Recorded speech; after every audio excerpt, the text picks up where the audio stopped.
Hello friends, IQ scholar channel में आप सभी का स्वागत है। तो आज हम लोग प्रिसाइज राइटिंग के कुछ टिप्स के बारे में जानेंगे और लास्ट में एक एग्जांपल के थ्रू समझेंगे।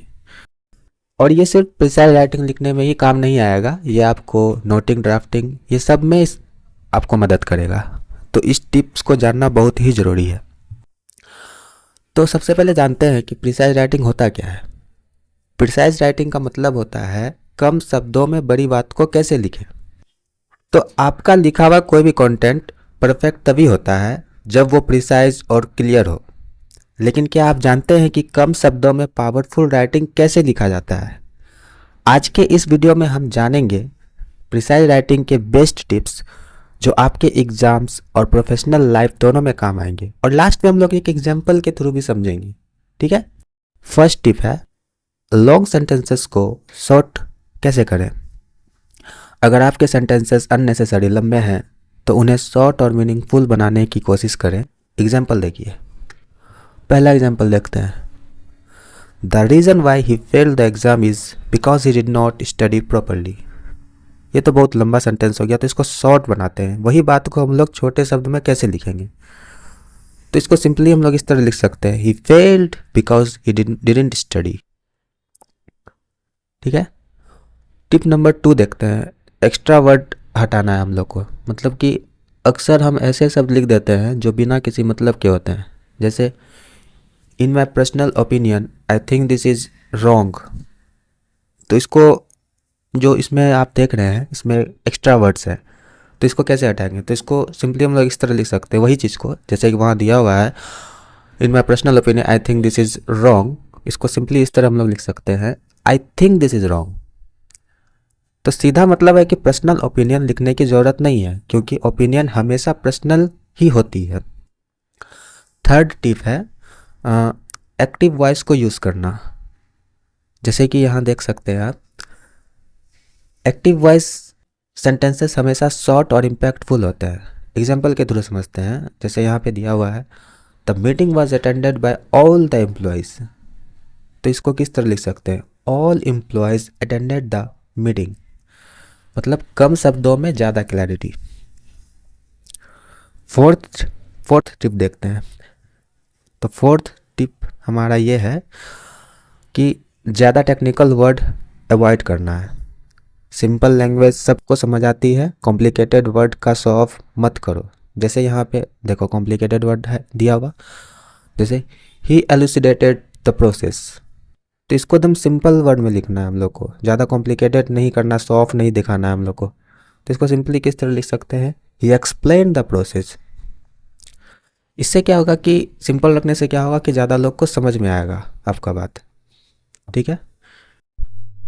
अब हम लोग देखेंगे कि एग्ज़ाम में आप लोग को किन बातों का ध्यान देना है। स्किल टेस्ट में हमेशा फैक्ट और डायरेक्ट स्टेटमेंट्स लिखना होता है, अननेसेसरी डिटेल्स को अवॉइड करना। जैसे कि it has been observed that there are number of employees who do not follow the given guidelines properly. कम शब्दों में क्लियर और इम्पैक्टफुल स्टेटमेंट लिखना सीखना होगा हम लोग को। तो कम शब्द में इसको इम्पैक्टफुल स्टेटमेंट किस तरह लिख सकते हैं, some employees do not follow guidelines. ठीक है। MCRE में ऑफिशियल टोन मेंटेन करना ज़रूरी है। कैजुअल लैंग्वेज या इनफॉर्मल वर्ड्स को अवॉइड करें। उसके बाद एक्टिव वॉइस प्रिसाइज राइटिंग का बेस्ट टूल है। पैसिव वॉइस सेंटेंसेस अननेसेसरी लंबा बना देता है। जैसे यहाँ देख सकते हैं, the meeting was conducted by the administration to discuss the new rules. जैसे यहाँ पे एग्जाम्पल दिया हुआ है, the meeting was conducted by the administration to discuss the new rules. तो इसको किस तरह से लिखा है, the administration conducted a meeting to discuss new rules. ठीक है। सिनोनिम या शॉर्टर वर्ड का यूज़ करें। लंबे और कॉम्प्लेक्स वर्ड के जगह शॉर्ट और सिंपल वर्ड यूज़ करना चाहिए। The implementation of this policies will facilitate better working conditions. तो इसको इस तरह लिख सकते हैं, हम लोग को शॉर्ट वर्ड यूज़ करना है जिससे रीडेबिलिटी और क्लैरिटी बढ़ सके।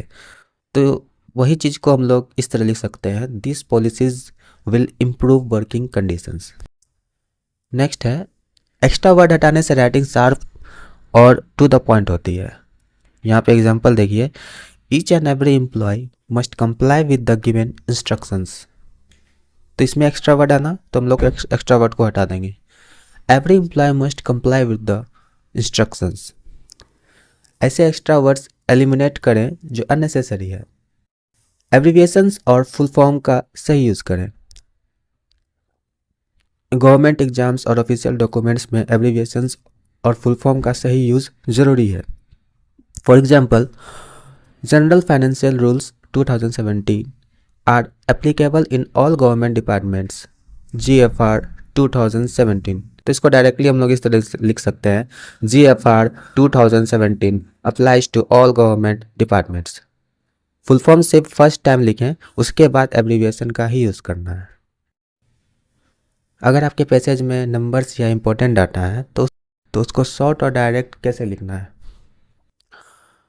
यहाँ पे दिया हुआ है एक example, the budget allocation for the project was made in the year 2022 to 2023 and the total amount approved was 5 crore rupees। तो इसको इस तरह लिखना है, इन 2022 to 2023 rupees 5 crore was allocated for the project। Numbers और डेट को efficiently place करना है। अब आता है बुलेट पॉइंट्स या स्ट्रक्चर्ड फॉर्मेट का यूज़ करना है। एग्जाम में अगर मल्टीपल पॉइंट्स लिखने हो तो उन्हें स्ट्रक्चर्ड फॉर्मेट या बुलेट पॉइंट्स में लिखना बेटर होता है। ठीक है, यहाँ पे देखते हैं, the main objectives of the scheme are to improve health care facilities, provide financial assistance to hospitals and ensure better patient care. तो इसको हम लोग पॉइंट में किस तरह लिख सकते हैं, objectives of the scheme, improve health care facilities, next point provide financial assistance to hospital, उसके बाद ensure better patient care. Bullet points से रीडेबिलिटी बढ़ती है और एग्जामिनर को जल्दी समझ आता है। ठीक है, नेक्स्ट है वर्ड लिमिट का स्ट्रिक्टली ध्यान रखें। ठीक, प्रिसाइज राइटिंग का मेन रूल है कि गिवन वर्ड्स लिमिट क्रॉस ना करें। एक्स्ट्रा वर्ड्स लिखने से मार्क्स कट सकते हैं। ठीक है, यहाँ पे देखिए, the scheme is design in such A way that it will be helpful for all categories of employees and will ensure that all of them get equal benefits। तो वर्ड लिमिट को हम लोग को स्ट्रिक्टली ध्यान रखना है। किस तरह से, the scheme ensures equal benefits for all employees. Word का स्मार्ट यूज करना है और लिमिट क्रॉस मत करना। सबसे इम्पोर्टेंट जो मतलब आप लोग जितना भी एग्ज़ाम देते हो उसमें से सबसे इम्पोर्टेंट चीज़ नेक्स्ट है जो मैं बताने जा रहा हूँ, इसका बहुत ज़्यादा ध्यान रखना, बहुत ही इम्पोर्टेंट है। तो वो है प्रूफ रीडिंग ज़रूर करना। ठीक है, लिखने के बाद एक बार ज़रूर चेक करो कि कोई अननेसेसरी वर्ड्स या ग्रामेटिकल एरर्स तो नहीं है। ठीक है, तो आइए हम लोग पैसेज के थ्रू समझते हैं। तो यहाँ पैसेज दिया हुआ है, इसका टाइटल भी दिया हुआ है, अंडरस्टैंडिंग CCS रूल्स। तो इसमें क्या दिया हुआ है, हम लोग को इंपॉर्टेंट पॉइंट्स कलेक्ट करना है। ठीक है, जो मोस्ट इंपॉर्टेंट पॉइंट है उसको प्रिसाइज करके हम लोग को लिखना है। तो एक बार रीड करते हैं क्या दिया हुआ है। The central civil services CCS conduct rules govern the behaviour and ethical standards of government employees in India. These rules ensure integrity, discipline, and transparency in public service. Employees must uphold impartiality, maintain confidentiality, and avoid conflicts of interest. The rules prohibit corruption, political activities, and acceptance of gifts beyond prescribed limits.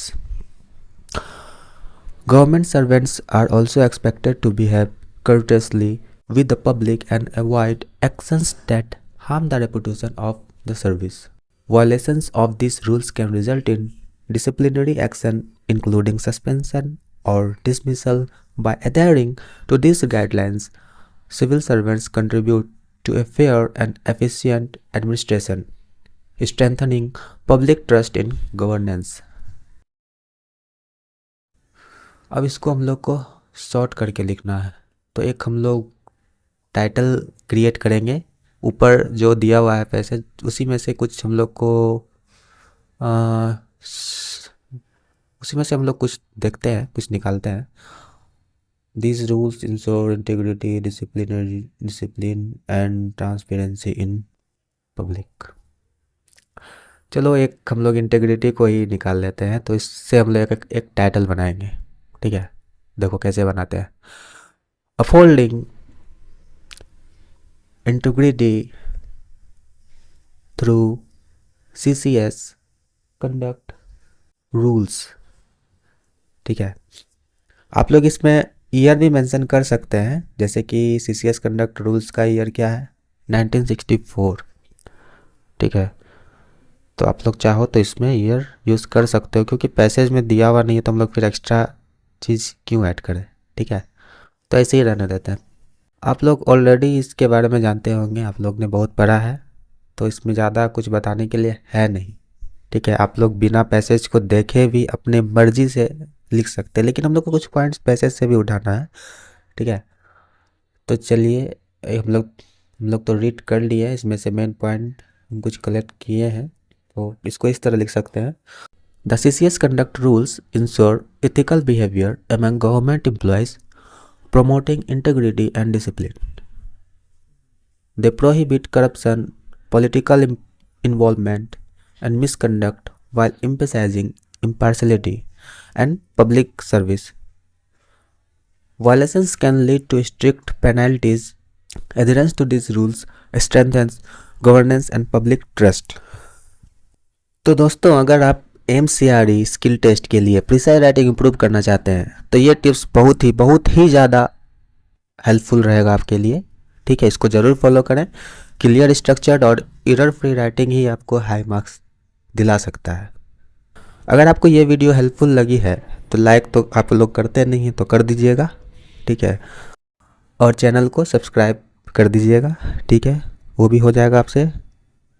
और आज हम लोग noting पे video लाने वाले हैं, तो ज़रूर उस वीडियो को आप लोग देखिएगा, बहुत हेल्पफुल रहेगा। मिलते हैं नेक्स्ट वीडियो में, तब तक स्मार्ट लिखो, स्मार्ट सोचो। Thank you.